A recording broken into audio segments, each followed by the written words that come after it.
লোকে বলে মানুষ নিজের ভবিষ্যৎ জন্ম থেকেই লিখিয়ে আনে, অর্থাৎ এখানে এই কপালে। ভাগ্য দেবতা আমাদের সমস্ত উত্থান, সমস্ত পতনের হিসেব সবটা লিখে দেন। কিন্তু কপালে কেন, পায়ে নয় কেন? যদি পায়ে লেখা হয় তাহলে আমরা পড়তে পারবো, যদি কপালে লেখা হয় আমরা ছাড়া বাকি সবাই পড়তে পারবে।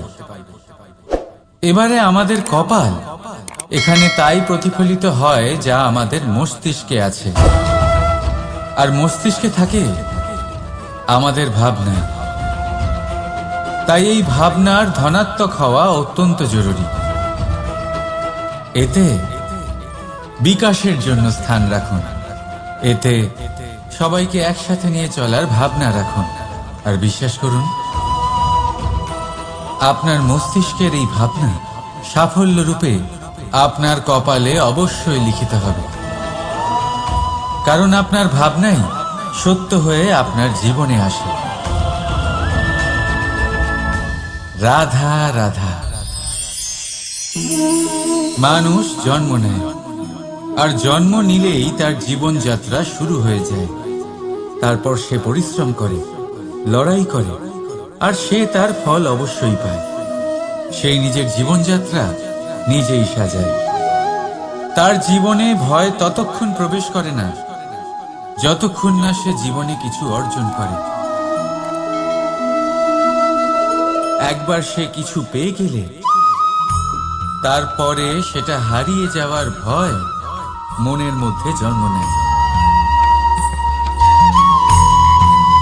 তারপর সে ভাগ্য, জ্যোতিষ, ভবিষ্যৎ এইসব দেখতে ব্যস্ত হয়ে পড়ে। আমি আপনাকে একটা প্রশ্ন করছি, আপনি যখন এই সংসারে এসেছিলেন কি নিয়ে এসেছিলেন যে আপনি হারাবেন? কিছুই না। আপনার বশে আপনার জীবনের সেই মুহূর্তই আছে যা আপনার হাতে আছে, অন্য কিছুই নয়। আপনার হাতে আছে আপনার কর্ম। যে জীবনে দুর্ভাগ্যে হতাশ হয় না, যে অসফলতার জন্য ভেঙে পড়ে না, সেই এই জীবনে বিজয়ী হয়। বলুন, যখন আপনার জীবনে কিছুই ছিল না কি করেছিলেন? পরিশ্রম করেছিলেন, লড়াই করেছিলেন, আর সেই সব কিছু পেয়েছেন যা পেতে চেয়েছিলেন। তাহলে আজ সব পাওয়ার পর ভয় কিসের? সেই সব জিনিস কি আপনাকে পরিশ্রম করার থেকে আটকায়? না। সেই জন্য নিজের হাতের রেখায় কখনো নিজের পথ খুঁজবেন না। কারণ এই সংসারে যাদের হাতই নেই তারাও নিশ্চিতভাবে তাদের নিজের পথ নিজেই বানিয়ে নেয়। তাহলে আপনার কি নিয়ে চিন্তা? রাধা রাধা। আসুন এই ছোট্ট গাছটা দেখুন। এই গাছ আমার কাছে অত্যন্ত প্রিয়। আমি এই গাছটাকে ভীষণ ভালোবাসি। এবার ভাবুন, এই ভালোবাসায় আমি ওকে দিনে যদি 6 বার জল দিই তাহলে কি ওর বিকাশ ঠিক করে হবে? এটা কি ওর জন্য ভালো হবে? কখনোই নয়। এর শিকড় পচে যাবে, এর শিকড়ের জল গ্রহণ করার ক্ষমতা শেষ হয়ে যাবে। তাহলে কি করা দরকার? দরকার হলো একে সঠিক মাত্রায় জল দেওয়া।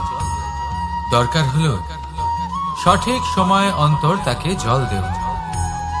দরকার হলো একে সূর্যের তাপও সহ্য করতে হবে। দরকার হলো প্রতিটা কাজ যেন পরিমাণ মতো হয়। এবারে এই ভুল বেশিরভাগ মাতাপিতাই করে ফেলেন। নিজের সন্তানকে এতটাই ভালোবেসে ফেলেন, আর তাতে সন্তানের প্রতিটা ইচ্ছে পূরণ করেন। তারা প্রত্যেকটা জিনিস তাদের দেন, প্রতিবার তাই করেন। আর এইভাবে সন্তানের বিকাশে নিজেই বাধা হয়ে ওঠেন। এরকম করবেন না। এই যাত্রা আপনার সন্তানের। এই যাত্রায় আপনার সন্তানকে অনেক কিছু শিখতে হবে। নিজের ক্ষমতায় কাজ করতে হবে, তাদের করতে দিন। একটা অত্যন্ত গুরুত্বপূর্ণ কথা বলবো আপনাদের, তা আপনারা মনে রাখবেন। প্রেম আর শত্রুতা অধিক হয় তাহলে তা ক্ষতিকর। প্রতিটা বিষয় সমতা বজায় রাখুন। আর আমার সাথে ভালোবেসে বলুন, রাধা রাধা। নদী হোক বা সাগর হোক, নৌকা আমাদের এটা পার করতে সাহায্য করে। এই নৌকা কখনো কখনো ডুবেও যায়। এবারে এখানেই লুকিয়ে রয়েছে একটা শিক্ষা। অটল জলে এই নৌকা থাকে, তবুও ডুবে যায় না। এটা তখন ডুবে যায় যখন সেই জল নৌকায় প্রবেশ করতে থাকে। যখন জলের স্তর আস্তে আস্তে নৌকায় বেড়ে যায়, তখন নৌকা ডুবে যায়। এবার এটা আমাদের সাথেও হয়। বাইরের সমস্ত সমস্যা, সমস্ত বিপদ, সমস্ত সংকট, সমস্ত দুঃখ, এই সব আমাদের ততক্ষণ ভাঙতে পারে না যতক্ষণ না আমরা এদের আমাদের অন্তরে প্রবেশ করতে দিই। একবার এরা প্রবেশ করে গেলে আমরা ভেঙে গুড়িয়ে যাব, ডুবে যাব। এই মনে আগেই প্রেম আর বিশ্বাস ভরে ফেলুন। জীবনে যত বড় বিপদই আসুক না কেন, আপনাকে কখনো ভাঙতে পারবে না। রাধা রাধা। বৃক্ষের বীজ একটা সর্ষের দানার থেকেও ছোট হয়, কিন্তু যখন এটা বড় হয় তখন একটা বট গাছের মতো বৃহৎ আর মহান হয়ে ওঠে। গঙ্গা নদী, এর প্রারম্ভ হয় একটা ছোট্ট আর সরু স্রোত দিয়ে, তারপর সেটা বড় ধারায় বদলে যায়, তারপর সেটা নদীতে বদলে যায়, আর তারপর মহানদীতে পরিবর্তিত হয়। আপনি কি বুঝতে পারছেন যা আমি আপনাকে বোঝানোর চেষ্টা করে চলেছি? আমি আপনাকে বোঝাতে চাইছি যে প্রারম্ভ করার জন্য মহান হওয়ার কোনো প্রয়োজন নেই, কিন্তু হ্যাঁ, মহান হওয়ার জন্য প্রারম্ভ করা অত্যন্ত প্রয়োজনীয়। তাই শুরু করুন। আপনার ক্ষুদ্র এই প্রারম্ভ আপনার জন্য বৃহৎ হয়ে উঠতে পারে। শুরু করেই দেখুন না, আপনার গন্তব্য আপনার জন্য অপেক্ষা করে আছে। রাধা রাধা। উপহার, উপহার কারোর জন্য বস্তু হতে পারে, তো কারোর জন্য অনুভূতি। কিন্তু এই উপহার সকলের ভালো লাগে।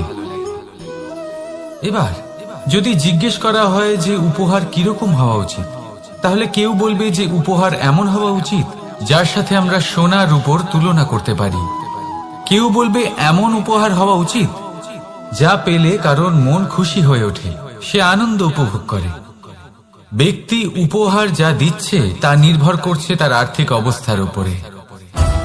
কিন্তু উপহার যাই হোক না কেন, তাতে একটা অনুভূতির অভাব কখনোই থাকা উচিত নয়, আর সেই অনুভূতি হল ভালোবাসার অনুভূতি।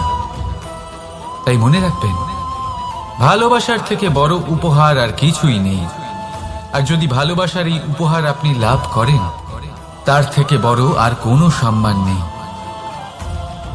রাধা রাধা। দুঃখ এমন এক অনুভূতি যেটা আমরা চাই বা না চাই, আমাদের জীবনে এটা অবশ্যই আসবে। আমাদের মনকে বিব্রত করে তুলবে, আমাদের মনকে বিচলিত করে তুলবে। কখনো ভেবে দেখেছেন এই দুঃখ আমাদের জীবনে কেন আসে, কিভাবে আসে? যদি আপনি মন দিয়ে চিন্তা করেন, তাহলে আপনি বুঝতে পারবেন যে এই দুঃখের অনুভূতি পরিস্থিতির থেকে বেশি মানসিকতা, মানসিকতার থেকে বেশি আশেপাশের লোকজনের সাথে জড়িয়ে।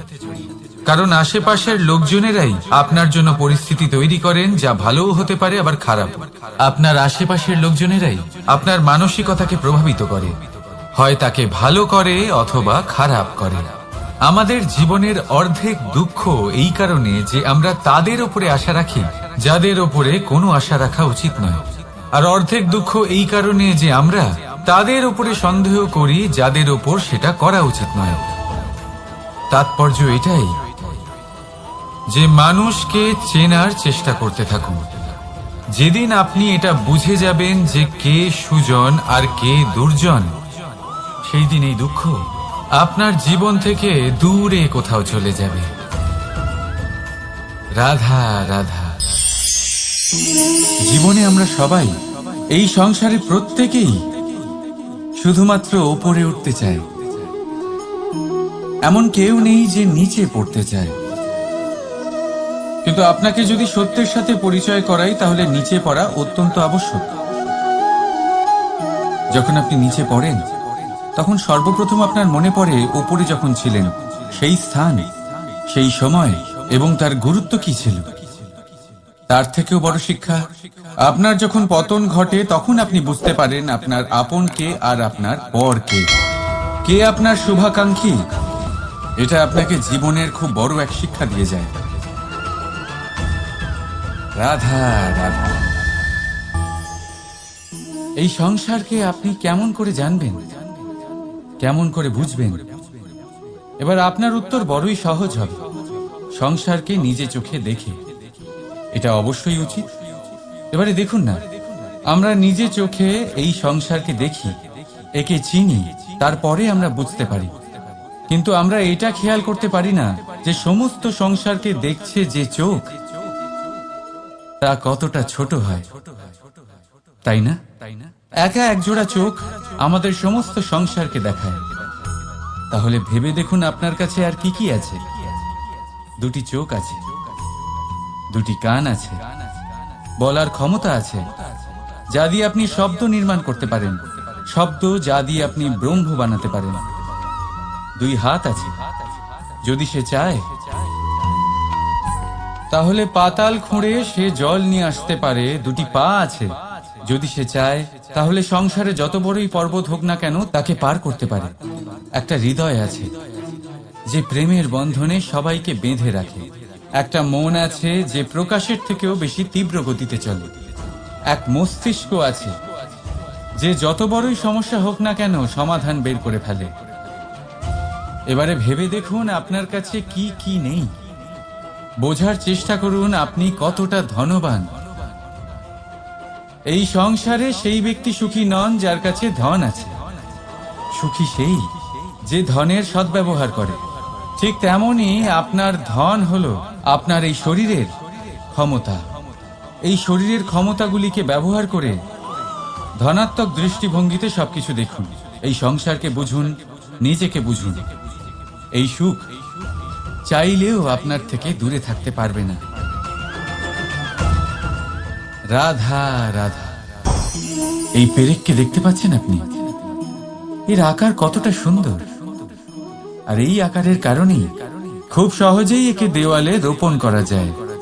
কিন্তু যখন আপনি এই পেরেককে দেওয়াল থেকে বাইরে আনেন, আপনি দেখবেন ওখানে একটা চিহ্ন রয়ে যায়।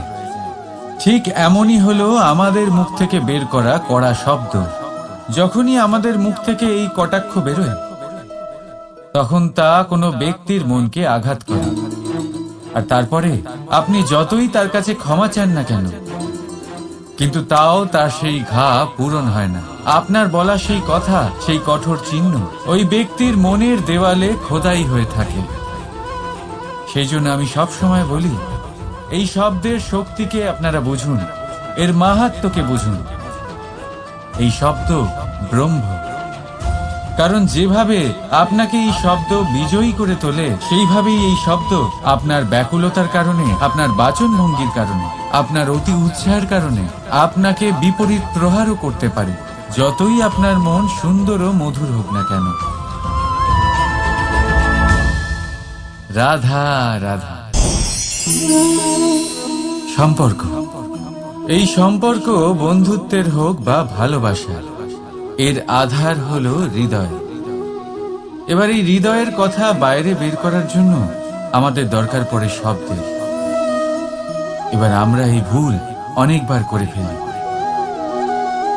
এই শব্দ মিষ্টি হোক বা হোক কর্কশ, সেই ভিত্তিতেই আমরা সম্পর্ক পরিমাপ করি।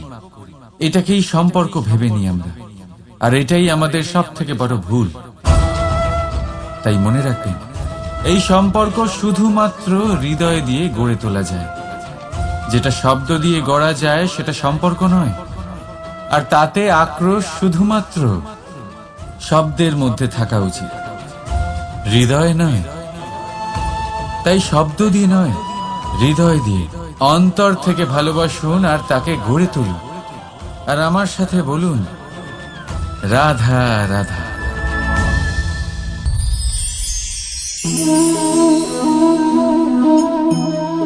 লোকে আমাকে সব সময় জিজ্ঞেস করে যে কানাই, এখন তুমি বড় হয়ে গেছো, এই বাচ্চাদের সাথে থেকে তুমি সব সময় দুষ্টুমি করো কেন? তুমি বড় হয়ে গেছো, বড়দের মতো থাকো। বেশিরভাগ লোকে এটা বুঝতে পারে না, ভাবে উনি তো ভগবান, ভগবানের মতো গম্ভীর নয় কেন? এবারে আমি কি করে বোঝাবো সবাইকে যে আমার ভগবান হওয়ার পিছনে যে সবচেয়ে বড় রহস্য, তা হলো এই বাচ্চারাই। আমার শক্তি কোথা থেকে আসে? সমস্ত সমস্যার সমাধান করার শক্তি এই বাচ্চাদের থেকেই তো আসে। জীবনে বাঁচার শক্তি, সংসারকে প্রেম শেখাবার শক্তি এই বাচ্চাদের থেকেই আসে। কারণ বাচ্চাদের থেকে বড় কোনো ভগবান হয় না। এবারে দেখুন না, পুরাণ আর বেদের কোনো জ্ঞান নেই ওদের, কিন্তু খুব ভালোভাবেই জানেন যে একজন উদাস ব্যক্তির মন কি করে ভোলানো যায়, কি করে তাকে আনন্দ দেওয়া যায়। আর এই এক বিশাল ব্যাপার। কোনো ন্যায়, কোনো নীতির জ্ঞান নেই ওদের, কোনো ভেদাভেদ করতে জানে না। কিন্তু এটা অবশ্যই জানে একজন একা অজানা ব্যক্তিকে নিজের দলের সদস্য কি করে বানাতে হয়, কি করে তাকে আপন করতে হয়। আর এক বড় ব্যাপার, এই বাচ্চাদের থেকে অনেক কিছু শেখার আছে।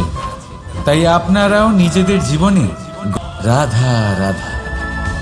কিছুদিন আগে আমরা কথা বলেছিলাম যে আমাদেরকে নিজেদের বিবেকের সাহায্যে সুজন আর দুর্জনকে চিনতে শিখতে হবে। কিন্তু কিভাবে চিনব? কি গুণ থাকে তাদের? সুজন কি সে যে আস্তিক হয়, যে ঈশ্বরকে বিশ্বাস করেন, যে তাকে ভয় পান? নাকি দুর্জন সে যে ঈশ্বরকে বিশ্বাস করেন না, তাকে ভয় পান না, শুধুমাত্র নিজের কাজ করে যান? আপনাকে বলে দিই, এই সুজন না তো আস্তিক হয় আর না তো নাস্তিক, তারা বাস্তবিক হয়। তাহলে আসুন আর বাস্তবিকতাকে চিনুন আর জীবনে শুধুমাত্র আনন্দ লাভ করুন। আর আমার সাথে ভালোবেসে বলুন রাধা রাধা। উৎসব, পুজো, পার্বণ আমাদের জীবনে উল্লাস ভরে দেয়। এবার দীপাবলির উৎসব এসেছে। আপনি কখনো ভেবেছেন যে এইসব উৎসব যেমন গুরু পূর্ণিমা, দোল, রাখি বন্ধন, এইসব পূর্ণিমার দিনে অনুষ্ঠিত হয়, যখন চাঁদ আকাশে পুরোপুরি ভাবে দেখা যায়। কিন্তু দীপাবলির এই শুভ উৎসব অনুষ্ঠিত হয় অমাবস্যার দিবসে। অমাবস্যা যাকে আমরা অশুভ বলে মনে করি। কখনো ভেবে দেখেছেন কেন শ্রীরাম অমাবস্যার এই দিন বেঁচেছিলেন অযোধ্যায় ফেরার জন্য? একদিন পরে বা একদিন আগেও তো আসতে পারতেন উনি, কারণ উনি এই সংসারকে একটা বার্তা পৌঁছে দিতে চেয়েছিলেন যে মুহূর্ত নয়, কর্মই আসল। যদি আপনার কর্ম বড় হয়, শুভ হয়, তাহলে অমাবস্যার এই রাতকেও প্রদীপের সাহায্যে আলোকিত করা যেতে পারে। তাই সময় বিচার করা না করা আপনার সিদ্ধান্ত মাত্র, কিন্তু নিজের কর্মের বিচার করা আমার উপদেশ। রাধা রাধা।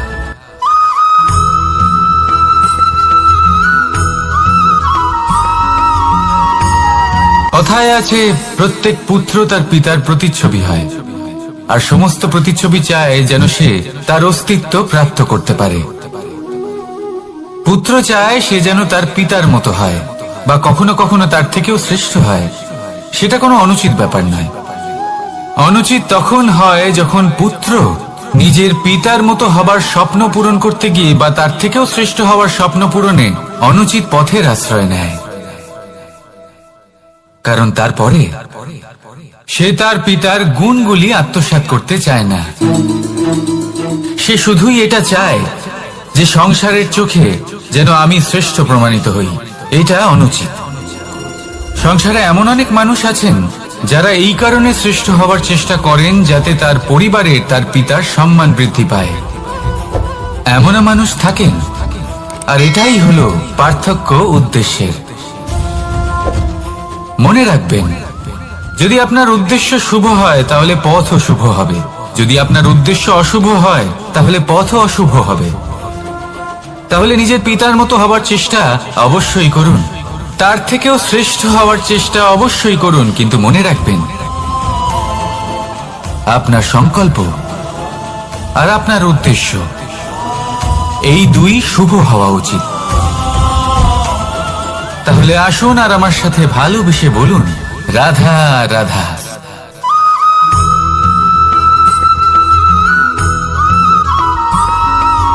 বসন্ত ঋতু, এই সময় মন আনন্দে ভরে থাকে। এমন মনে হয় যেন আমরা আকাশে বিচরণ করতে চলে যাই, কিন্তু সেটা তো সম্ভব নয়। সেই জন্য হয়তো আমরা ঘুড়ি ওড়াই, এই ঘুড়িকে নিজেদের প্রতিরূপ মনে করে। এবার অনেক মানুষ আছেন যারা ঘুড়ি ওড়ান, কিন্তু এই কর্মের সারমর্ম কি সেটা কজন বুঝতে পারেন? আপনি এটা মনে করুন যে আপনি হলেন সেই ঘুড়ি, আর এই সুতো যিনি ধরে রয়েছেন তিনি হলেন পরমাত্মা। আর এই সুতো যেখান থেকে শুরু হয় সেই লাটাই হলো আমাদের কর্মচক্র। এবার আপনি নিজেই অনুমান করুন যে এই উড়ান কার ওপর নির্ভরশীল, পরমাত্মার ওপর আর আপনার কর্মের ওপর। যদি পরমাত্মা আপনার হাত ধরে থাকেন, আপনার সাথে থাকেন, যদি আপনি শুভ কর্ম করতে থাকেন, আপনি এই আকাশে উড়তে থাকবেন। কিন্তু কোথাও কোথাও যদি পরমাত্মার সাথে এই বন্ধন ছিন্ন হয়, আপনার কর্মচক্র খারাপ হয়ে যায় বা থেমে যায়, তাহলে আপনার এই ঘুড়ি কেটে যাবে আর দূরে কোনো গাছের ডালে গিয়ে আটকে যাবে। তাই শুধুমাত্র ঘুড়ি ওড়াবেন না, তার থেকে শিখুন, পরমাত্মার সাহচর্যে থাকুন, সবসময় শুভ কর্ম করতে থাকুন আর সবসময় এই আকাশে উড়তে থাকুন। আসুন আর আমার সাথে ভালোবেসে বলুন, রাধা।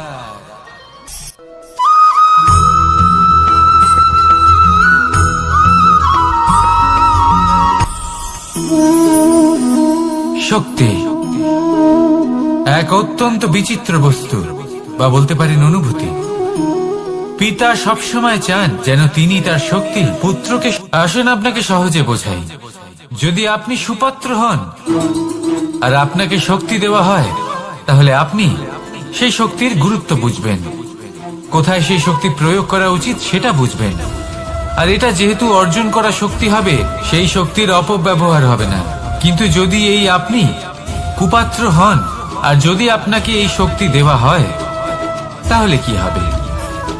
দেখতে গেলে এই শক্তি আপনি দান হিসেবে পেয়েছেন, তাই না আপনি এই শক্তির গুরুত্ব বুঝবেন আর না এর প্রয়োগ আপনি জানবেন।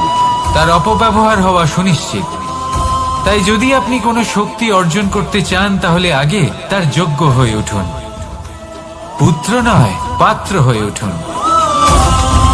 আর আমার সাথে ভালোবেসে বলুন, রাধা রাধা।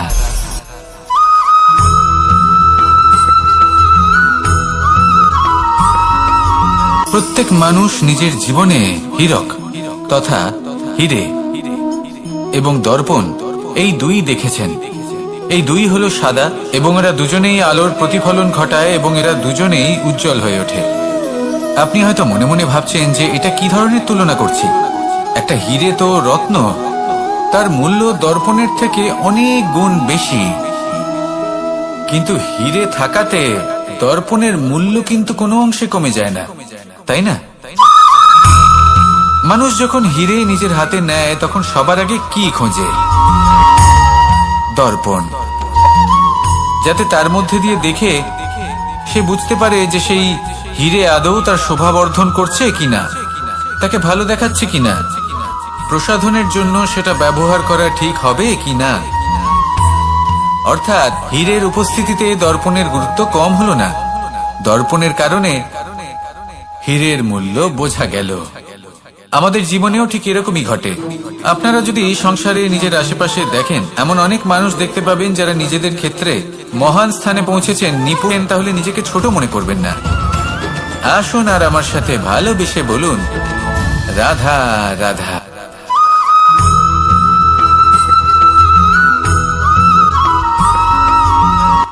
সংসারে আমাদের জীবনে যখন কোনো সুখ বা দুঃখ আসে, তার জন্য আমরা কাউকে না কাউকে অবশ্যই দায়ী করে থাকি, তাই না? এই ব্যক্তি আমাদের সাথে এরকম কাজ করেছেন, তাই আমার সাথে এমন হলো। ওই ব্যক্তি যদি এমনটা না করতেন, তাহলে আজ আমি ওই স্থানে পৌঁছতে পারতাম। সবই আপনার দৃষ্টিভঙ্গির উপর নির্ভরশীল, আর যদি আপনার দৃষ্টিভঙ্গি এমন হয় তাহলে তা অনুচিত।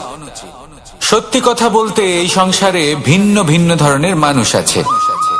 এটা আপনার উপর নির্ভর করছে কিভাবে তাদের স্বাগত জানাবেন। একবার ভাবুন, আমি আমার দুটো হাত সামনে নিয়ে এলাম, দুটো মুঠো খুলে দিলাম। দুই প্রকারের মানুষ আসবেন, কিছু না কিছু দিয়ে যাবেন। এই মুঠো যদি আমি বন্ধ করে দিই তাহলে না কেউ আমাকে কিছু দিতে পারবে, না আমার কিছু যাবে আসবে। নিশ্চয়ই বুঝতে পারছেন এই দুই ধরনের ব্যক্তি কারা এবং তারা কি দিয়ে যান। আমি যদি নিজের মুঠো খুলে দিই তাহলে কিছু ভালো মানুষ আসবেন, আমাকে আনন্দ, সন্তুষ্টি, জ্ঞান প্রদান করে যাবেন, ভালো অভিজ্ঞতা দিয়ে যাবেন। কোনো খারাপ ব্যক্তি যদি আসেন তাহলে তিনিও খারাপ অভিজ্ঞতা দেবেন, যার থেকে আমি শিক্ষা লাভ করব। এই সব কিছু আমি লাভ করতে পারি। মুঠো যদি বন্ধ করে রাখি তাহলে আমি কিছুই পাবো না। দেখুন, এই সংসারে প্রত্যেকের জীবনে এইরকম। প্রত্যেকের জীবনে সবকিছুই আছে, ভালো খারাপ দুই মানুষই আছে, ভালো অভিজ্ঞতা আছে, খারাপ অভিজ্ঞতা আছে। নির্ভর করছে আপনার উপর যে আপনি কি করবেন, এনাদের স্বাগত কিভাবে জানাবেন, কার থেকে কি বুঝবেন, কি শিখতে পারবেন, আর কোন দৃষ্টিভঙ্গি নিয়ে অগ্রসর হবেন। এটাই নির্ধারণ করবে যে আপনার জীবন কেমন হবে। আসুন আমার সাথে ভালোবেসে বলুন, রাধা রাধা।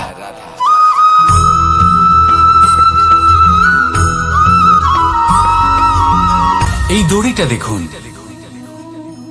ছোট ছোট রেশম দ্বারা তৈরি, এটা সরু সুতো দ্বারা তৈরি হয়েছে এটা, আর এ অত্যন্ত কোমলও বটে। আর আপনি চাইলে এটা সোজাও করে দিতে পারেন, আর চাইলে এটা বেঁকিয়েও দিতে পারেন, আর যদি চান তাহলে এটা গোল গোল করে বেঁধে কোথাও রেখেও দিতে পারেন।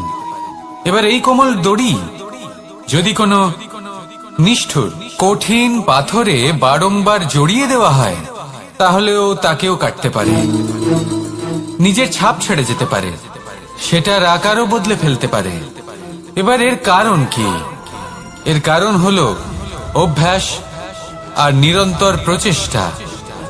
যদি আপনিও চেষ্টা করেন আর নিরন্তর কর্ম করে যান তাহলে আপনার প্রারব্ধ পাথরের মতো কঠিনই হোক না কেন, তাতে ভাঙন ধরিয়েও আপনি নিজের লক্ষ্যে অবশ্যই পৌঁছতে পারবেন। একটা গুরুত্বপূর্ণ কথা মনে রাখবেন, সুকর্মের অভ্যাস আর নিরন্তর প্রয়াস, এই হলো সাফল্যের মন্ত্র। তাহলে জীবনে এই মন্ত্র আনুন আর আমার সাথে ভালোবেসে বলুন, রাধা রাধা।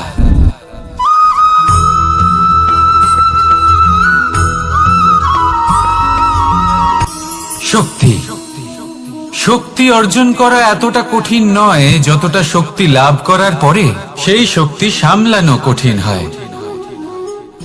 কারণ যেই মানুষ শক্তি লাভ করে তার মনে গর্ববোধ জন্মায়, জন্মায় অহংকার, জন্মায় জেদ। তাই শক্তি প্রাপ্ত করার সাথে বিনম্র থাকাও অত্যন্ত আবশ্যক। আর এটা আমাদের শেখা উচিত বৃক্ষের থেকে। বৃক্ষ যা আমাদের ফল দেয়, বৃক্ষ যা যত ফল দেয় ততটাই ঝুঁকে যায়। আমরা পাথর মারি ওই বৃক্ষের থেকে ফল প্রাপ্ত করার জন্য। সেই পাথরের মার সহ্য করেও বৃক্ষ আমাদের ফল দেয়। কোনো গর্ববোধ নেই, কোনো অহংকার বোধ নেই, আর সেই জন্য এই বৃক্ষের পুজো করা হয়। এটাই হলো মাহাত্ম্য শক্তির সাথে বিনম্রতা। যদি এই শক্তির সৃজন করে থাকে, সাহায্য করে থাকে, সম্বল হয়ে থাকে, তবেই সেই শক্তি উপযুক্ত। আর নয়তো সেই শক্তি একদিন আপনাকে আসক্ত অবশ্যই করবে। তাহলে শক্তি অবশ্যই অর্জন করুন, কিন্তু তার সাথে সেই শক্তি সামলানোর মতো বিবেকও আপনাকে অবশ্যই জাগ্রত করতে হবে। তাহলে আসুন আমার সাথে ভালোবেসে বলুন, রাধা রাধা।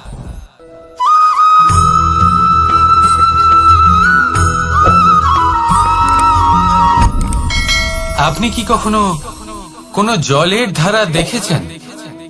তার সামনে যতই মাটি থাকুক না কেন, যতই কাদা থাকুক না কেন, যখন এই জলের ধারা বইতে আরম্ভ করে দেয়, তাহলে নিজের মনের, নিজের ভাবনার, নিজের জীবনের যত অনাবশ্যক তত্ত্ব আছে অনুপযোগী অংশ রয়েছে, অর্থাৎ অপরিষ্কার অংশ রয়েছে, তা নিজে থেকেই নির্মল হয়ে উঠবে। আর যেরকম জলের ধারা কখনো থেমে থাকে না, সব সময় বয়ে চলে, সেইভাবে আপনিও কখনোই থামবেন না। সবসময় বয়ে চলুন, এগোতে থাকুন। পথে যদি অনেক বিপদ আসে, সমস্যা আসে, থামবেন না, তার উপর নিরন্তর প্রহার করুন, নিরন্তর প্রয়াস করুন আর অগ্রসর হন।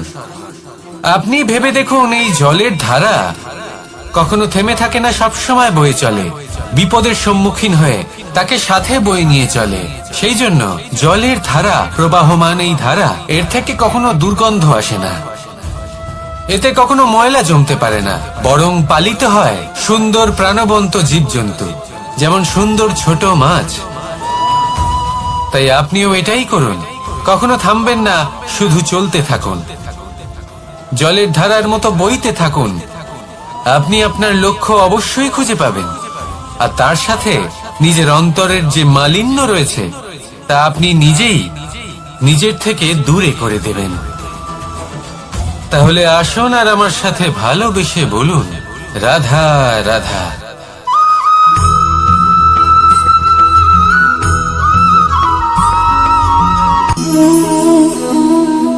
নিয়তি। রাধা আমাকে বলে, কৃষ্ণ, যদি তুমি জানো যে নিয়তিতে কি আছে, তাহলে তাকে বদলে দাও না কেন? মহাদেব আমাকে বলেন যে শ্রীকৃষ্ণ, যদি আপনি এটা জানেন যে সাম্বের নিয়তি এটাই, তাহলে আপনি তাকে বদলানোর চেষ্টা কেন করেন? কেন?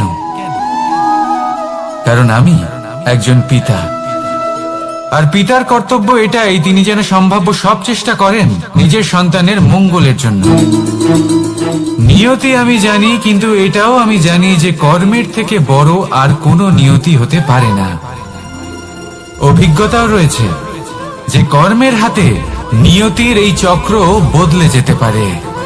তাই জীবনে যদি আপনার কখনো এমন মনে হয় যে এটা তো অসম্ভব, তখনও চেষ্টা করা কখনোই ছাড়বেন না। কে বলতে পারে আপনারই কর্মের কোনো এক বীজ হয়তো নিয়তির চাকায় আটকে গেল, আর নিয়তিকে নিজের পথ পাল্টাতে হলো, ঠিক কিনা? সেই জন্য নিয়তিকে ভাগ্য মেনে নিয়ে চুপ করে বসে থাকবেন না। নিজের নিয়তি স্বয়ং নিজের কর্মের দ্বারা নির্ধারিত করুন, কারণ আপনার এই কর্মের ওপরেই আপনার অধিকার রয়েছে, আর এই অধিকারকে নিয়তি অনেক সময় সম্মানও করে। তাহলে আসুন আর আমার সাথে ভালোবেসে বলুন, রাধা রাধা।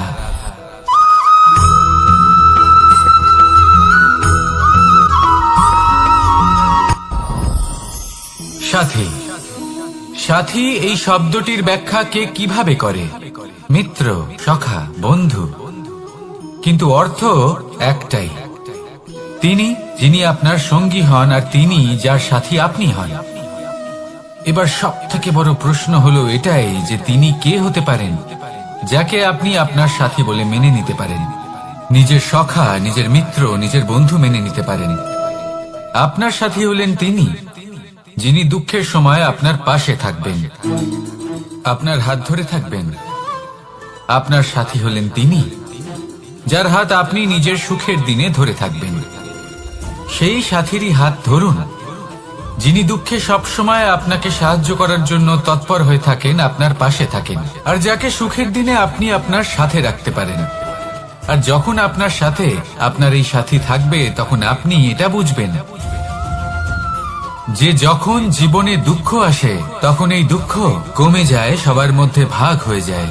আর যদি তখন সুখ আসে, তাহলে সেটা সবার উপস্থিতিতে আরো বেড়ে যায়। এটাই হলো প্রেম, এটাই হলো ভালোবাসা, এটাই হলো সঙ্গ, যেমন সম্পর্ক আমার আর রাধার মাঝে। তাহলে আসুন আর আমার সাথে ভালোবেসে বলুন, রাধা রাধা।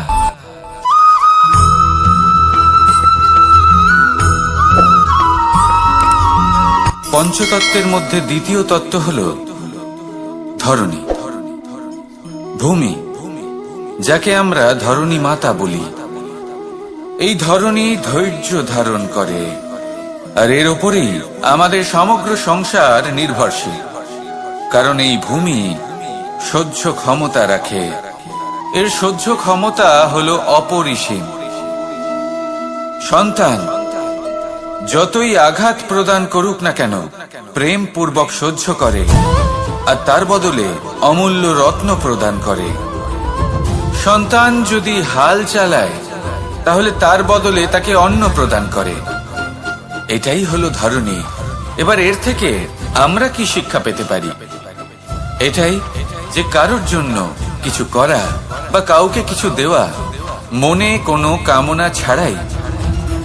আর এই কথাটা বুঝে যান, যদি কারোর জন্য কামনা না রেখে বা কোনো পাওয়ার আশা না রেখে কারোর জন্য কিছু করেন বা কারোকে কিছু দেন, যদি এটা আপনি শিখতে পারেন তবে আপনি ভালোবাসতে শিখে গেছেন।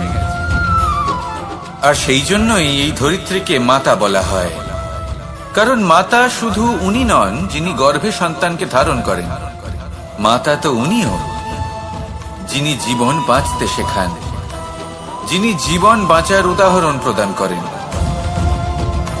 তাহলে ধরনীর থেকে এই নিঃস্বার্থ ভাব শিখুন, নিঃস্বার্থ ভালোবাসা শিখুন, আর এই ভালোবাসার সাথেই বলুন রাধা রাধা।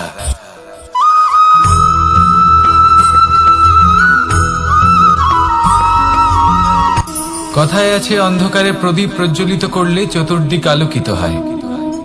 কিন্তু যদি এই প্রদীপ আমি সূর্যের আলোর সম্মুখে সকালবেলায় প্রজ্বলিত করে রেখে দিই, তাহলে কি হবে? আপনি বলবেন যে এটা করে তো কোনো লাভই হলো না। সূর্যের প্রকাশের সামনে এই প্রদীপ আসলে কিছুই নয়।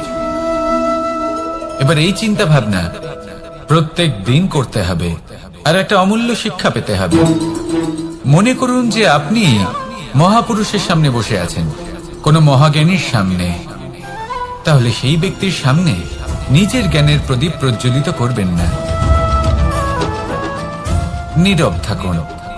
আর সেই ব্যক্তির সূর্যের প্রকাশের মতো জ্ঞান প্রাপ্ত করুন। যতটা পারবেন জ্ঞান লাভ করুন। যদি এমন কোনো সময় এমন কোনো স্থানে আপনি আছেন যেখানে চতুর্দিক অন্ধকার, কারোর কাছেই জ্ঞান নেই, সেখানে নিজের জ্ঞানের প্রদীপ প্রজ্বলিত করুন। এমন করলে দুদিক থেকেই আপনার লাভ হবে। আপনার জ্ঞান প্রাপ্তিও হবে আর জ্ঞানের সঠিক প্রয়োগও করতে পারবেন। আর এই মন প্রসন্ন হয়ে বলবে রাধা রাধা।